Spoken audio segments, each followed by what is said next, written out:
Hey guys, how's it going? So I thought I'd just put up a pickup video for you before we start doing the epic Q&A, because I've been looking at the comments that have been coming in.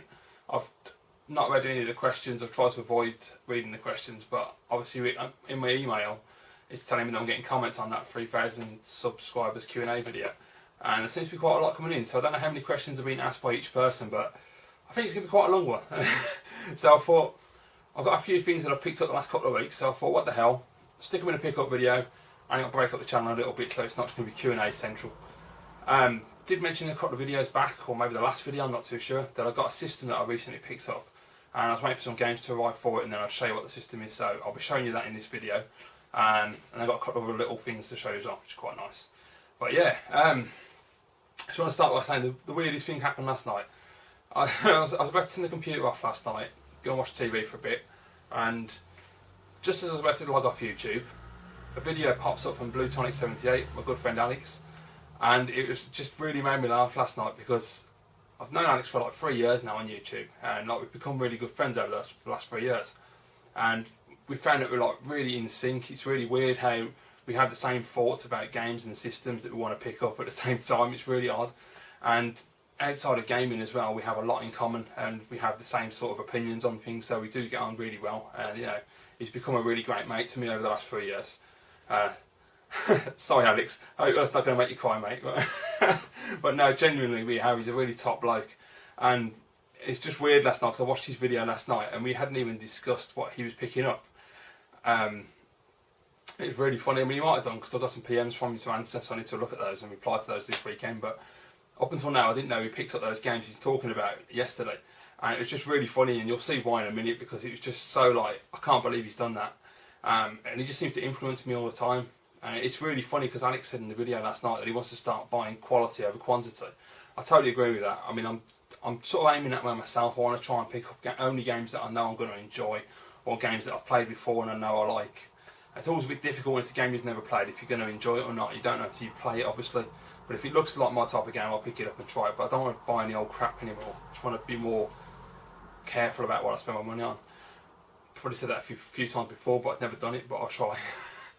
But yeah, Alex was saying that, and it's really funny, because Alex said about like how it's really easy to be influenced on YouTube, and he gave the Master System as an example, that he'll watch up, like myself and other people, you know, pick up Master System games, and he'll think, oh, I'm going to go and buy a Master System. And I've had it loads of times with systems. I watch people do videos. It's like Riddler on YouTube does videos for the Japanese Sega Saturn, and I watch them and I really want to buy a Japanese Sega Saturn. I know that I shouldn't, because I know that I'll probably lose interest pretty quickly, but it's just watching someone else's videos and their enthusiasm for a system makes you want to buy it.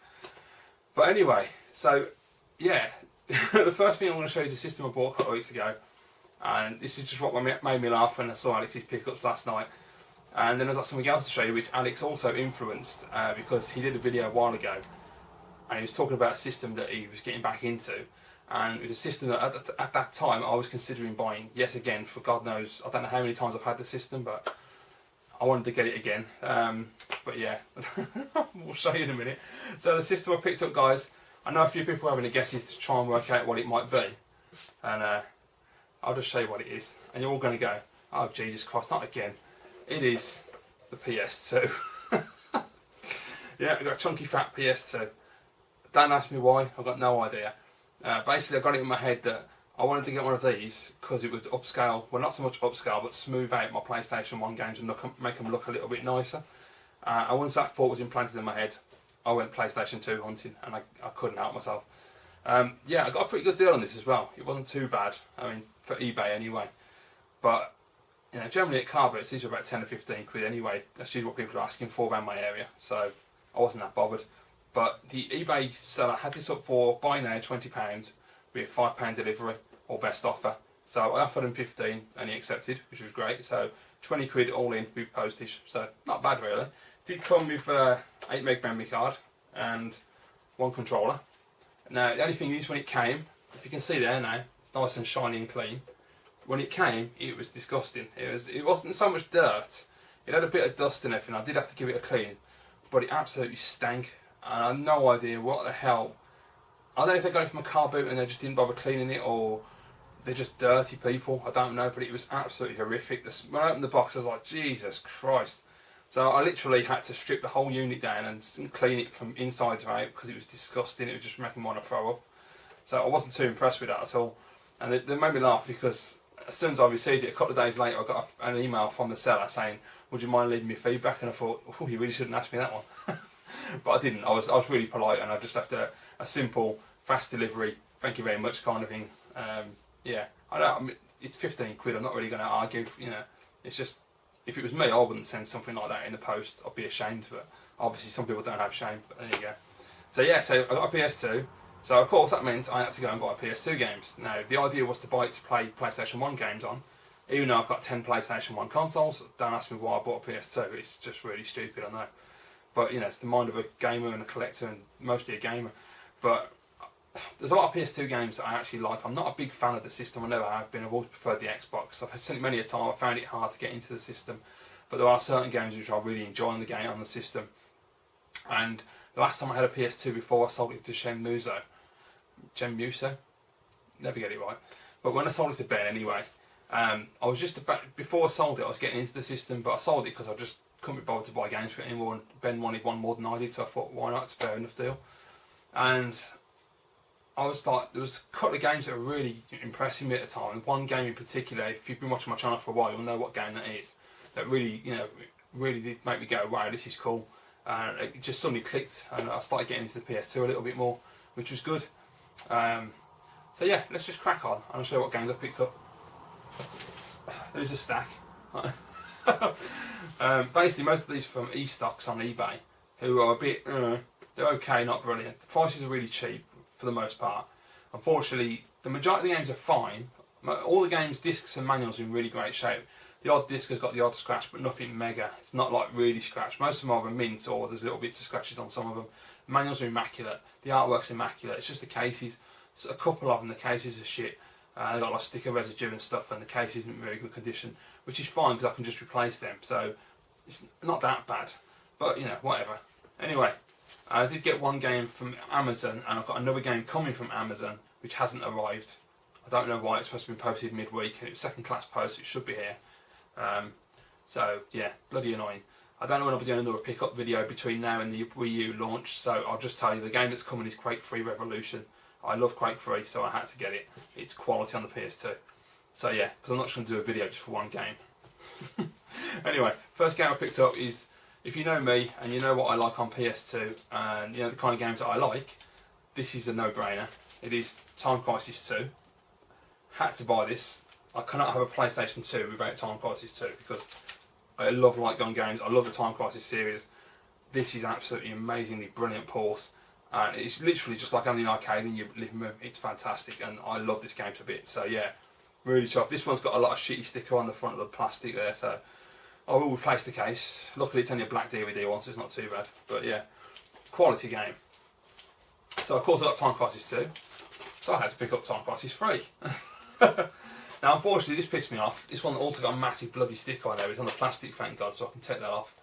But the annoying thing is this came, no bleeding manual. So annoying. You know, e-stocks don't put any information, it's just generic on their auction, so, and they have stock photos as well, so you don't really know what you get until they arrive, which is a bit of a shame, but they are cheap, so swings and roundabouts I suppose. It's just annoying it hasn't got a manual, but Time Crisis 3. I really like this game, it's a good game, but for me personally, that one's better. Time Crisis 2 is far superior. I just prefer the level layout on number 2. I thought number 3 was okay, but the whole beaches and stuff, it was alright. It wasn't brilliant, it was just alright. It was just a good Time Crisis, but 1 and 2 are better. So next up guys, we've got the game, which is the game I was talking about a moment ago, which is the one that actually made me click with the PlayStation 2 last time I had one. It actually made me think, yeah, I actually can get into this system and enjoy it, and it's a game called Cold Winter. I absolutely adore this game, it is bloody brilliant. It's a fantastic first-person shooter. I do have a gameplay on my channel as well if you want to check it out. And I will say, if you've never seen my opinions on this game before, basically the graphics aren't the best. The gameplay is a bit ropey, to be honest. It's not perfect in any way, but it's a lot of fun to play through. And the most important thing, the reason I like this game, is the story. For a PlayStation 2 game, they did a cracking job on the story, and in particular the acting and the narration in between levels for the storyline is really, really good, and it drew me in, and it was a really good story, and I would definitely recommend playing this if you've never played it. You know, just if you can just get past the iffy controls, because the graphics are alright for a PS2 game. They're not shit, but they're not like the top end either. But they're decent graphics. But most of all, you know, the controls and that are just average, and it's just a bit of a. It's just, I mean, you could quite easily see this game if you're not. If like Ninja Bear, who I was watching yesterday, said he hates cutscenes. So if you're someone who doesn't watch cutscenes and doesn't give a shit about the story and just wants to play the game, this probably ain't for you, because you'll probably think, oh, it's a generic first-person shooter. But if you enjoy a really good storyline and, you know, decent acting and good narration, definitely pick this up. It's brilliant. I really enjoyed this game. Next up, I've got another classic PlayStation 2 game. Got this from Amazon, and it is Time Splitters. Now, this pissed me off because this arrived. Got this really cheap. I mean, it's like 150, £2, something like that. Unfortunately, it arrived, and the bloody disc is the Platinum Edition. Why people can't get their heads around the difference and why they can't write that in their listing, it really annoys me. So I've got to replace that at some time, but at some point. But the main thing is I've got it, I can play it. I just remember getting this not long after launch, because obviously the PS2 launch was murder, and I didn't manage to get one in the first batch that came in the country, but I got one in the second batch. I was proper chuffed when I got a PS2, and I just remember playing Time Splitters and being like really, really impressed at the time. Played a lot of Silent Scope at launch as well. I was obsessed with that game, don't know why. It's a good game. I just think, you know, when you've got games like Time Splitters and Tekken Tag, I mean, Silent Scope really doesn't match up, but yeah, whatever. So next up, guys, I picked up Classic Fighter, Dead or Alive 2. Love this game, and to be quite honest, until last night, I didn't actually realise that I don't know what the reason for buying this, because I have on the Xbox, I have the Ultimate Collection, which is where they upscaled this on the Xbox, and it looks absolutely amazing. But it's just nice to have the PS2 game, and you know, it is technically a PS2 exclusive as well. As far as I'm aware, it was never on the GameCube, and it's definitely on the Xbox, other than the upscaled version. But as an actual single release, it's not available on the Xbox. But yeah, the cover's really good. No, look at that; it's really nice. That is. Even the back, the way they've laid the screenshots out, and they've got the picture of one of the women on there. Looks really cool. So yeah, great game, Dead or Alive 2. I do like Dead or Alive fighting games. Next up is a game I love. I don't know if it was the last time I had the PlayStation that I found this game and played it. I think it might have been. I've really, really enjoyed this game a lot. It is 24 the game, and if I remember, it was X-File 2708 who did the gameplay originally, where I saw this game and I thought, I'm buying that, and it's absolutely brilliant. If you're a fan of Jack Bauer and 24, you have to play this game if you've never played it. It's fantastic. It's really, really well done. It basically, you play as Jack and you also play as Chase as well, so it's around about season 3. And they did it just like the TV show, with like the little segments and the ticking clock and the and everything. It's just, oh, it's quality. It's really good. And they've got the proper actors as well, so that helps a lot. And it's a really, really fun game. The best thing is there's a button as well.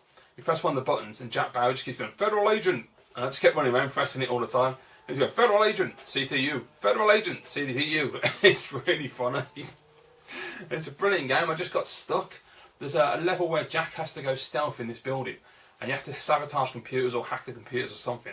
And every time I tried to do it, I kept getting caught, and I don't know why. I could never work out what I was doing wrong. It's a shame, because up until that point, the game is fantastic. It's such a lot of fun. Also, the level quite near the beginning when you play as Chase, took me a few goes to get that right. I died quite a lot, but yeah, it is quality. Right, so next up, and this is what makes me laugh, because this is something that Alex showed last night, and I was like, no way, I can't believe he bought that as well. Unfortunately, eStock sent me the Platinum Edition, even though the photograph they used, or the stock photo they used, was for the Black Label Edition. And yeah, you could say, okay, you could get either one, you don't know what you're getting, but usually they have, if they're selling the Platinum Edition, they have the stock photo for the Platinum Edition. But they didn't, they sent me the Platinum Edition, so this has got to go and it's got to be replaced, but I can still play it for the time being. It is The Getaway. I love this game. I know a lot of people probably think it's a poor man's GTA, but I really, really enjoyed this when it came out. It's a great game. It's a bit clunky in places. It doesn't, from what I can remember, it didn't control that great, but it had a really decent story. The City of London looked absolutely fantastic on it. It did a really nice job on that, and it's a lot of fun. I just remember the one mission. I can't remember exactly, but I know you pull up at this house and there's like a little alleyway, and you run out and there's like Jamaicans or there's triads or something there, and then the other lot turn up and there's like a massive gun battle and it just kicks off and it's absolutely great. I never did manage to finish this though. I need to go back and play it because I really enjoyed it. It's a good game. So I think that's the one that Alex hasn't picked up yet, and that is The Getaway Black Monday. And yeah, Black Label, nice. And I never finished this one either, so I need to play this as well all the way through. This one, I don't remember too much about it. I just remember I really enjoyed it. I remember The main thing that stood out for me with this one was the beginning of the game. I'm sure it was the beginning, where you're in like I'm trying to think, like an estate basically, and you've got those balconies, and you're running along the balconies, and it was just really quality. And yeah, I'm looking forward to playing this. I do like the getaway. I really like sandbox games. You know, it's weird because, like I said with Sleeping Dogs, with sandbox games, they're all pretty much the same. They don't really change anything. They don't make an effort to really, you know, up their game and try and come up with something fresh and original for the missions. But yeah, they can reskin it in a different environment, and I'll still play it and enjoy it. I know there's just something about them. I just really enjoy just driving around the cities and doing the missions. But there you go. So next up, guys, another launch day title, which I'm pretty certain, yeah, it was a launch day. I'm pretty sure it was a launch day title because I remember having it at the time, so I'm pretty sure it was. And I love this game. It is Rockstar Smuggler's Run. Absolutely stunning game. I absolutely love this game to bits. I played this last year and I had it before, and it was really fun. It's just brilliant. Basically, you just have to drive around like different areas, do objectives. You have to like pick up these different. I can't remember what it is you have to pick up. It's been that long. But basically, as you can, I don't know if you probably won't see it on the back of there. There's like an arrow at the top of the screen. The arrow tells you where you've got to go, and you're racing people to get there. And it's really, really fun. I mean, I assume you're picking up like contraband as it's Smuggler's Run, but yeah, I just remember it's an absolutely cracking game. And I remember last year I played it. It looked really good, and all graphically, considering its age, you know, it's been a long time, and it's aged really well. So I love that game. Then I picked up Smuggler's Run 2. I don't know if I've played this or not. I'm pretty sure I've picked it up before, but I don't know if I got around to actually playing it because I probably got distracted by the first one. So I'm looking forward to trying this one. So I mean, the graphics look really nice on the back. So yeah, I really want to get into the PS2. I want to try and explore it some more. Next one I got was a game which I found last time I had one, and I really enjoyed this. It's absolutely brilliant. I never got into finishing it, so I need to do that. But it is 007 Quantum of Solace, and this is by Treyarch, I think. I'm pretty sure it is anyway. I know it's not. It's Eurocom. I do apologise. Treyarch did. I'm pretty sure Treyarch did the ones on the PS3 and the Xbox 360, and that's why I'm getting confused. Oh right, I didn't know that. It was Eurocom that made this. Eurocom are awesome because they made GoldenEye on the Wii, so they get a big thumbs up from me because they're a quality company. Yeah, I love this. This game is fantastic. It does the whole component thing as well, if I remember right. I'm pretty certain it's got the, is it 480i? I think it is. I'm pretty sure it's got that on here anyway. And the quality, I could be talking absolute bollocks to be honest. It might not be, but I don't know. I can't remember. Anyway, point is, graphics look fantastic. I was playing it the other night when I got it, and yeah, stunning looking game. Controls really well. It's a bit awkward in the button placement, but I mean, once you get the hang of it, it's great. Gun sound effects are spot on. The acting and the speech is really good. The sound effects, the music's quality. The level layout's quality. Yeah, I really like it. It's a cracking game basically, so I would definitely recommend playing that. And I'm pretty damn certain I've got a gameplay on my channel somewhere, so if you want to have a look at it, go and check out my gameplays. It's really cool. And then the last one I picked up was one that Alex showed last night, which was really funny because he showed it last night on his video, and I was like, I literally got it yesterday, and I was like, no way. And it is Ridge Racer 5. Like Alex, I love Ridge Racer. Quality games. I always prefer the arcade racing games to the simulations. I always thought Gran Turismo was okay, but yeah, I prefer the arcade games. They're much better. But yeah, so that's my stack of PlayStation 2 games. So not a bad start, I don't think. And I've got my PS1 games over there to play as well, so it'll keep me busy. And next thing I want to say is a big thank you to Atari 777. I'm sure most people will know who Atari is because he's been around for quite a while on YouTube. Really awesome bloke over in Italy. And basically what happened was, recently, I was looking for the Blaze Ultimate SCART for the PlayStation 2 because I've been really impressed with the GameCube version they put out, which I've been using on the PlayStation 2 and also PlayStation 2 for my Super Nintendo, and I've also been using one for my N64. And I found out they did a PlayStation 2 version. Unfortunately, trying to get one is just damn near impossible. No one seems to sell them. And the only people that I found were two different eBay sellers in Italy. One was selling it for like £17 plus £13 delivery. That's just taking a piss. That's ridiculous. And then there was another seller who was selling it for about, I think it was about 13 quid anyway, but he wouldn't ship it outside of Italy. And I was like, oh bugger. So I contacted Atari and asked him if he would be willing to help me out, and he was. And I'm not going to get the cable out because it's all linked up at the back of there and it's a pain in the arse to get it out. But I just want to say a massive thank you to Atari because he helped me out a lot there. He went and bought the cable for me, shipped it over from Italy. I now have the Blaze Ultimate SCART for the PlayStation 2. And like the Blaze GameCube SCART, it is without a doubt the best SCART I've ever used. The quality is stunning. I was playing Quantum of Solace, and man, the colours and that just look so rich and vibrant. It's just beautiful. So yeah, really top bloke Atarix. You know, I couldn't believe he did that for me. I was really chuffed.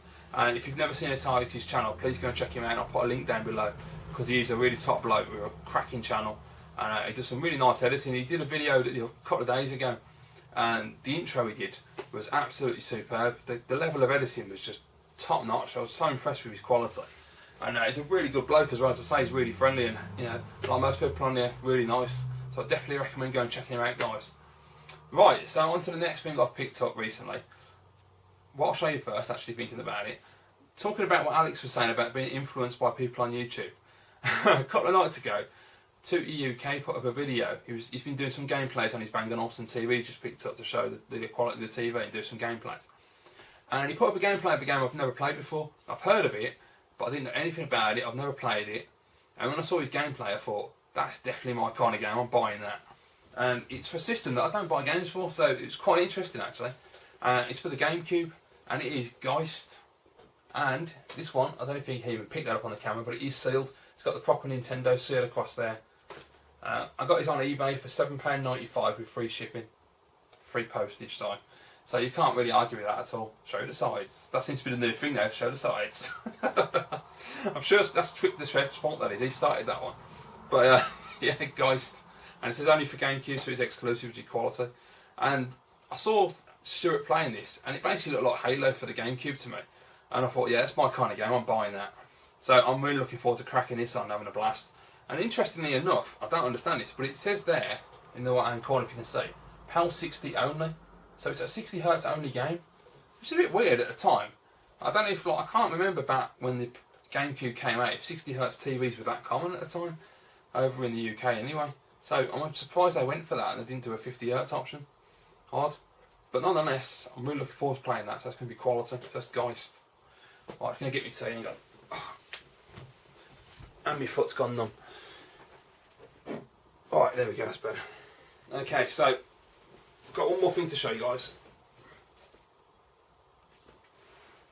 Now, as I said before, Alex, BlueTonic78, he put up a video, a few videos back now, where he was talking about a system he's getting back into.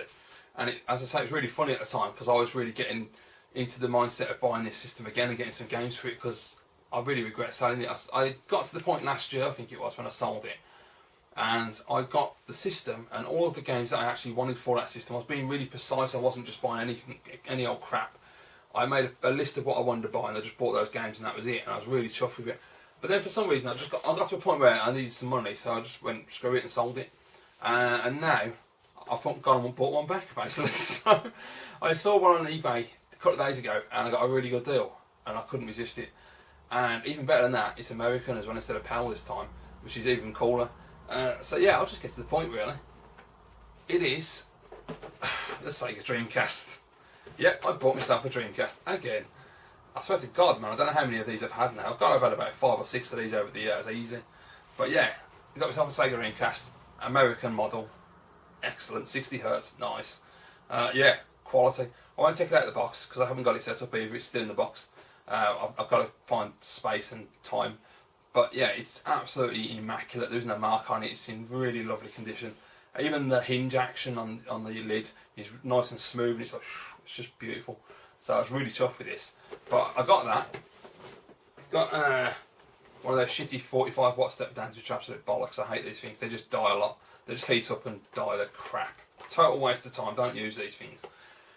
So basically, the good thing about this is, I was watching a video by a fellow YouTuber recently, and I've forgotten the name unfortunately. I was going to check before I come on camera on the twat. And he put up a really cool video which shows you how to change the power supply on a Dreamcast so that you can make it use a UK plug. And it's dead simple. Basically, you just take the console apart. The power supply is like a little strip. You just take it out, get a PAL one, stick that in. Bob's your uncle. It works on a plug. No problem at all. I'll put a link to the video down below because it's a really good video the way he laid it out, and it's very simple and straightforward. So I have got a UK power supply coming off eBay. So as soon as that arrives, I'm going to open this up and change the power supply over, and I've got to use this crappy thing. So that's good. So yeah, you got to get a Dreamcast really. I just feel wrong if I haven't got one, and I should never have sold it because it is a fantastic system. and it's got an amazing library of games, and it's just it's just an arcade machine in a box, isn't it? Really, I mean, you play House of the Dead on it, and you just think, God, this system is awesome. So it comes with a couple of games anyway. Unfortunately, 2 of them are Japanese, so I assume the guy must have had a boot disc, so I need to get a boot disc to play these, because unfortunately the bloody thing's region locked. And most unfortunate of all, the one game, Soul Calibur, the one game I love playing the most on the bloody Dreamcast, and it's Japanese. So yeah, I've got to buy that. I've got to download myself a boot disc and get this to work, because I love this game. I will get the US version eventually anyway. They're not exactly expensive games to buy. Next one up is Japanese copy of Sega Rally. Another one I'm not that asked about. But yeah, it's Sega Rally, it's alright. And then I've got some US games. And first one is a game I absolutely love on the Dreamcast. And it's Virtua Tennis. Quality game. I put this on the other night. And man, the graphics, I'll tell you something, because this console came out in like 99, 2000, depending on where you live in the world. Wow. Or did it come out in 99 all across the world? I'm not too sure, to be honest. I really don't know. But anyway, brilliant game. Yeah, it looks really good. Plays really well. And I was quite impressed, actually. The animations on the characters are absolutely superb for its time. And yeah, I've got to get number 2 now. Quality game. Next up, we've got classic game, Ready to Rumble, old Afro Thunder. A lot of the cases broke as well, by the way. Thank God they're CD cases in the US, they're so easy to replace. Right, there we go. Can't see the bloody glare on it. Oh well. Anyway, yeah, quality game, playing that the other night, and I gotta say, man, the Dreamcast, I don't know, like in terms of power, how it stacks up against the PS2 and the GameCube and the Xbox. Well, in terms of Xbox, it's pretty right down the bottom, but yeah, it's quite impressive actually, the graphics on the system for its age. It does a really good job. Next one I got is a game I was really glad to get. I couldn't believe when I saw this. I was like, Resident Evil Code Veronica, quality title. So very happy with that. And the last one is a pretty decent game. It's called Trick Style. It's basically hoverboard Tony Hawk sort of game. And it's not bad at all. I played it before, and yeah, it's alright. It's pretty decent. But yeah, not a bad deal at all. And basically what happened was the guy had it on auction, and I caught the. I just did a quick look to see what auctions were ending shortly. His auction was ending, and it was at like £7 something, I think, or £6 something. But he had a reserve on it, and I was like, oh God, I hate bloody reserves, because you never know what people are wanting. And I thought, with all this stuff, he's gonna. I mean, if you look at trying to import all this with, like, the cost of the console, the cost of the games, the shipping costs, the inevitable customs tax that you're going to pay because the console's, going to get you taxed easily. I thought he's going to want at least 50 quid, if not more, I would have thought. So I was like, oh, bugger it. So I thought, you know what, I'll put in a maximum bid of £50. If I don't get it, fair enough, we'll see what happens. So I put my bid of 50 quid in, and then auction comes to the end. Someone tried to outbid me, and it went up to £26, and it didn't sell. And I was like, oh shit. So I quickly fired off an email to the seller, and I just said to him, can you let me know what the reserve is? And if you're willing to still sell it, I'll buy it off you. And he came straight back and he said, you can have £50 plus the postage. So I went, thank you very much. I thought, I ain't going to say no to that 50 quid for the Dreamcast with how many games? 2, 3, 6 games. So can't argue with that, really. So a pretty good little bit of picking up. Considering I'm not spending too much money, I'm trying to be careful what I buy at the moment. So yeah, not bad at all. So there you go. That's it, guys, really. There isn't anything else to show you at the moment, but if I do pick anything else up, I will make a video, of course. And tomorrow night is the cut-off. Sunday evening is the cut-off for the Q&A. So once that's done, I will print off all the questions, and I will start filming those and posting those as soon as I can. So yeah, look forward to a lot of Q&A videos. Anyway, guys, thank you for watching. As always, I'll see you all again soon.